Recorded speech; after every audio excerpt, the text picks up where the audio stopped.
Concilier le droit à l'éducation, à la santé, au développement en cette période de crise sanitaire aura été l'un des plus grands défis que l'humanité a connus avec l'arrêt momentané des activités éducatives et économiques pour accorder la priorité à la santé des peuples. C'est ici le lieu de saluer l'implication personnelle du secrétaire général des Nations Unies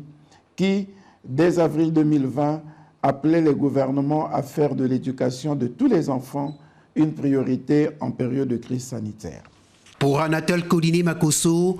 la tournée de la directrice générale de l'UNESCO à travers les pays appelant à la réouverture des écoles traduisait la volonté des dirigeants du monde de relever les défis liés à la transformation de l'éducation. La stratégie nationale de riposte et de résilience mise en œuvre dans notre pays à cet effet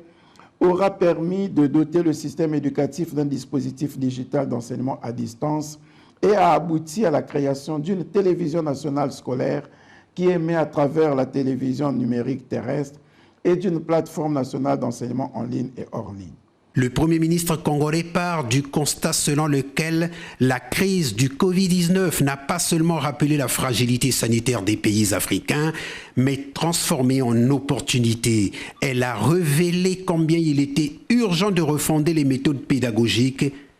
repenser nos systèmes éducatifs. Tel est l'objectif poursuivi par les États généraux de l'éducation en cours dans notre pays et en lien avec l'initiative internationale sur la transformation de l'éducation. Anatole Koliné-Makosso a salué l'initiative internationale sur la transformation de l'éducation qui, articulée au processus d'organisation des États généraux de l'éducation, engage davantage notre pays à se donner pour ambition d'ici 2030